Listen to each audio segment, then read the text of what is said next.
Hello guys, நான் உங்கள் anime man. Already எல்லாருக்குமே தெரிஞ்சிருக்கும், பொருட்டோ லேட்டஸ்ட் சாப்டர் ரிலீஸ் ஆகிடுச்சு. இதோட ரிவ்யூவையும் இதில் நீங்கள் மிஸ் பண்ண பல விஷயத்தையும் தான் இந்த வீடியோவில் பார்க்க போகிறோம். அதுக்கு முன்னாடி நம்ம சேனலுக்கு சப்ஸ்கிரைப் பண்ணிவிட்டு அப்படியே அந்த லைக் பட்டனை தட்டி விட்டுருங்க. இப்போது கதைக்குள்ளே போகலாம். இந்த கதை சான் வில்லேஜில் இருந்து தான் ஸ்டார்ட் ஆகுது. லாஸ்ட் 2 சாப்டரில் ரியூ மாட்சுரி கோனஹாமரு டீமை போட்டு பொழந்திருப்பாங்க. ஆனால் பொருட்டோ உள்ள பூந்து அவங்க எல்லார்கிட்ட இருந்தும் கோனஹாமரு மிட்சுக்கி எல்லாம் காப்பாற்றிருப்பாரு. பொருட்டோ ஒரு பக்கம் ஜூரா கிட்ட சண்டை போட, கோனஹாமரு மிட்சுக்கிக்கான ஒரு கான்வர்சேஷன் இங்கே போயிட்டுருக்கு. ஓஹோ, இப்போதான் எனக்கு எல்லாமே புரியுது. சரடா இவ்வளோ பெரிய விஷயத்த பண்ணியிருக்காளா? அது சரி, அவங்களோட த்ரோன் பல்ப் எங்கன்னு கோனஹாமரு மிட்சுக்கி கிட்ட கேட்குறாரு. ஓ அதுவா, அதை அரையா ஷிங்கியோட ட்ரீ கிட்ட கொண்டு போயிருக்கான். யோடோவையும் அவன் தூக்கிட்டு போயிருக்கான்னு மிட்சுகி சொல்கிறாரு. யோடோவை நினச்சா எனக்கும் வருத்தமாக தான் இருக்குது. பட் டிவைன் ட்ரீஸ்க்கு அகைன்ஸ்டா ஃபைட் பண்ணுற நம்ம கொஞ்சம் கஷ்டப்பட்டதாக ஆகணும், வேற வழியே இல்லை. ஆனால் எப்படியோ அந்த த்ரோன் பல்பை நம்ம கேப்சர் பண்ணிட்டோம்.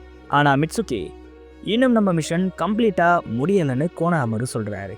ஓஹோ, நீங்கள் ஜூராவை நம்ம இன்னும் கில் பண்ணலைன்னு சொல்கிறீங்களா? அவன் இப்போதான் பறந்து அங்கே போனான். என் கையில் இருந்த ரியூவோட த்ரோன் பல்பை பற்றி கூட அவன் கவலைப்படலைன்னு மிட்சுகி சொல்கிறாரு. என்னை மாட்சுரி ஆல்மோஸ்ட் கொல்ல வந்துட்டா. அப்போது கரெக்டாக வந்து பொருட்டோ என்னை காப்பாற்றினான். அதுக்கப்புறம் தான் ஜூரா வந்திருக்கான். ஒருவேளை அவன் பொருட்டோவை கொல்றதுக்காக இங்கே வந்திருக்கலாம். இந்த த்ரோன் பல்பெல்லாம் விட அவனுக்கு பொருட்டோவோட உயிர் ரொம்ப முக்கியமாக இருக்கலாம்னு கோனஹாமரு சொல்கிறாரு.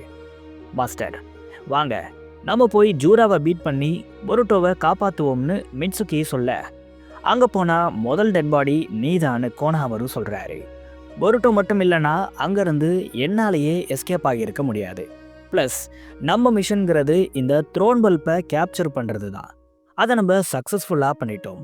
இதுக்கு மேலே நம்மளால் ஒன்றும் பண்ண முடியாது. கண்டிப்பாக பொருட்டோ கிட்ட ஏதாச்சும் ஒரு பிளான் இருக்கும். இப்போதைக்கு பொருட்டோவை நம்புறதை விட நமக்கு வேற எந்த வழியும் இல்லைன்னு கோனஹாமரு சொல்கிறாரு. காட்சிகள் மாறுது. பொருட்டோக்கும் ஜூராக்கும் இங்கே ஒரு சரியான ஃபைட் போயிட்டுருக்கு. பொருட்டோக்கு மறுபடியும் பயங்கரமான அடி ஒன்று படுது. இந்த வாட்டியும் வைட்டல் ஸ்பாட்டை ஜூரா மிஸ் பண்ணிடுறாரு. பட் அடி செம்மையாக விழுந்திருக்கு. ஜூரா அடுத்து ஒரு பிஜு பாமை போட பொருட்டோ எஸ்கேப் ஆகிடுறாரு. பொருட்டோ ஒட்சுசுகி, என்னோட பிஜு பாம்ஸ் பவர்ஃபுல்லாக இருக்க நான் கொஞ்சம் டிலே பண்ணி அட்டாக் பண்ணுறேன். பட் உன்னால் இதை ஈஸியாக தடுக்க முடியுது. ஸோ க்ளோஸ் ரேஞ்ச் இல்லைனா லாங் ரேஞ்ச் பிஜு பாம்ஸ் தான் உன்னோட வீக்னஸ்னு ஜூரா சொல்கிறாரு. இதை கேட்ட பொருட்டோக்கு இல்லை. ஏன்னா ஜூரா அக்யூரேட்டாக இதை சொல்கிறாரு. எந்த ஒரு அசம்ஷனும் இதில் இல்லை. உடனே ஜூரா பொருட்டோக்கு அடுத்தடுத்து பிஜு பாம்ஸை போட அவர் ரொம்ப கஷ்டப்பட்டு எல்லாத்துல இருந்தும் எஸ்கேப் ஆகுறாரு. இங்கே பொருட்டோ ஒரு சூப்பரான பிரில்லியண்ட்டான ஒரு ட்ரிக்கை யூஸ் பண்ணுறாரு. அதாவது பொருட்டோ ஒரு க்ளோனை கிரியேட் பண்ணி டிரான்ஸ்ஃபார்மேஷன் ஜுட்ஸு மூலமாக தன்னை ஒரு கூனாயாக மாற்றிக்கிறாரு. அப்புறம் அந்த டிரான்ஸ்ஃபார்மேஷன் ஜுட்ஸு மூலமாக கூனாயாக மாறி இருக்கிற பொருட்டோவை அவரோட க்ளோன் ஜூராவை நோக்கி வீசுது. ஜூராக்கு பொருட்டோ கிட்ட இப்படி சில ட்ரிக்ஸ் இருக்குன்னு தெரியாது. ஆப்வியஸாக அவரோட கான்சென்ட்ரேஷன் ஃபுல்லாக பொருட்டோ மேலே தான் இருக்குது. பட் அது வெறும் க்ளோன் தான். உண்மையான பொருட்டோ கூனாயாக இருக்காரு. அந்த கூனாய் கிட்ட போன உடனே பொருட்டோ மறுபடியும் அவரோட ஒரிஜினல் ஃபார்முக்கு வந்து ஜூராவை அட்டாக் பண்ண வராரு. அப்படி வர்றதுக்கு சில செகண்ட்ஸ்க்கு முன்னாடி அவரோட ஸ்வாடை பொருட்டோ வீசி எறிகிறாரு. ஜூரா பொருட்டோ கூனாயா டிரான்ஸ்ஃபார்ம் ஆகியிருக்கிறத லாஸ்ட் மினிட்ல புரிஞ்சுக்கிட்டு அவரை அட்டாக் பண்ண வராரு. பட் பொருட்டோ அவர் தூக்கி வீசின ஸ்வாடுக்கு டெலிபோர்ட் ஆகி ஜூராவோட காலை வெட்டியிருப்பாரு. இதை பார்த்து ஜூராவே இம்ப்ரெஸ் ஆகியிருப்பார். அப்படிப்பட்ட ஒரு சீன் இது. லிட்ரலாக நருட்டோல மினாட்டோ ஒபிட்டோக்கு ஒரு ஃபைட் சீன் வந்திருக்கோம்ல, அதெல்லாம் தூக்கி சாப்பிட்ற மாதிரியான ஒரு மூவை தான் பொருட்டோ இங்கே பண்ணியிருக்காரு. உண்மையாகவே இந்த சீன் அனிமேட் ஆகும்போது பயங்கரமாக பேசப்படும்.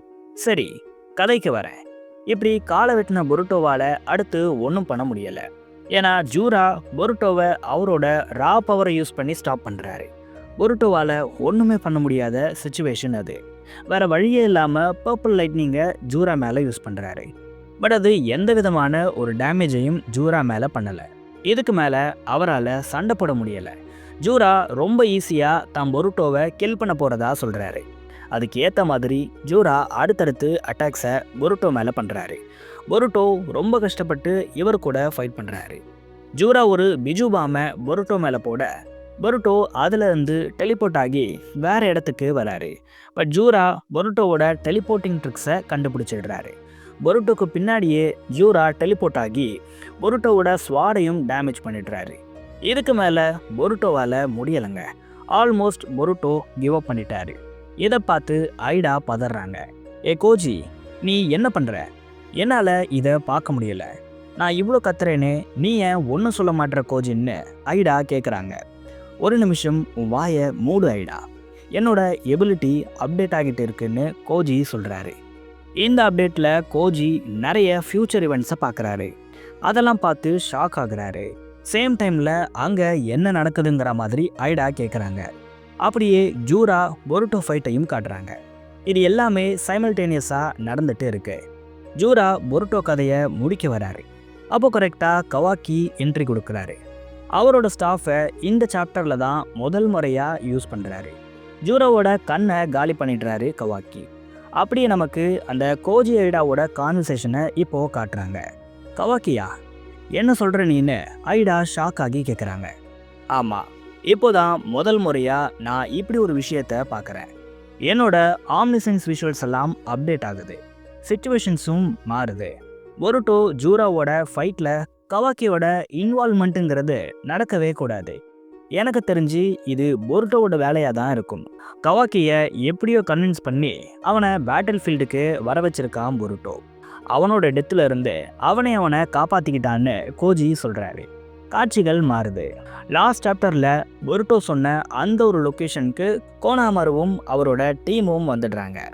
இங்கே எதுக்கு பொருட்டோ நம்மளை வர சொன்னாங்கிற மாதிரி எல்லாரும் பேசிகிட்டு இருக்காங்க. ஒருவேளை இங்கே பொருட்டோ அவனோட மெட்டல் டெலிபோர்ட்டேஷனை யூஸ் பண்ணி வரப்போறானோன்னு மிட்சுகி சொல்கிறாரு. பட் அங்கே டெல்டா வராங்க. பரவாயில்லையே, ஒரு வழியாக உயிரோடு வந்து சேர்ந்தீங்களேன்னு டெல்டா சொல்ல காட்சிகள் மாறுது. கவாக்கி ஜூராக்குமான ஒரு பயங்கரமான ஃபைட் தான் இங்கே போயிட்டுருக்கு.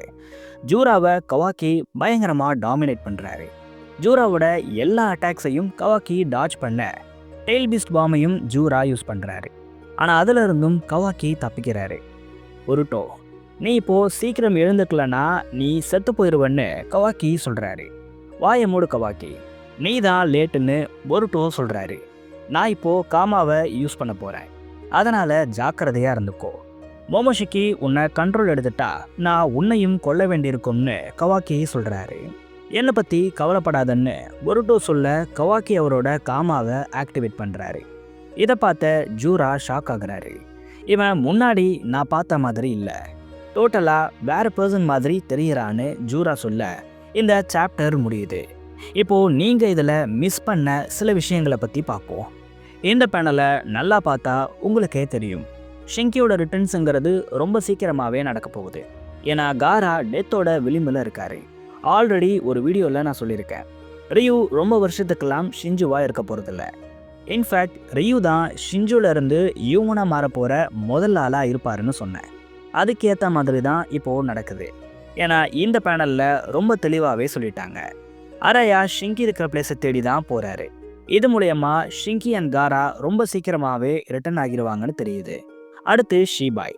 பொருட்டோவை பல சாப்டர்ஸாக இந்த ஷீபாய் காப்பாற்றிக்கிட்டு வராரு. அப்படி தான் இந்த சாப்டர்லையும் ஷீபாய் பொருட்டோவை காப்பாற்றிருக்காரு. ஜூரா ஒரு டார்கெட்டை கூட மிஸ் பண்ண மாட்டாருங்கிற மாதிரி ப்ரீவியஸ் சாப்டரில் சொல்லியிருப்பாங்க. பட் இதோட ஏகப்பட்ட தடவை இவர் பொருட்டோவை மிஸ் பண்ணுறாரு.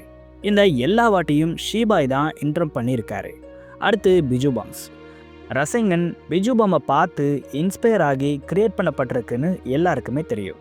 அந்த ரசங்கனில் ஏகப்பட்ட வெரைட்டிஸை நமக்கு நருட்டோலையே காட்டிட்டாங்க. இப்போ பொருட்டோவில் இந்த பிஜு பாம்ஸ்க்கான வெரைட்டியை காட்டுறாங்க.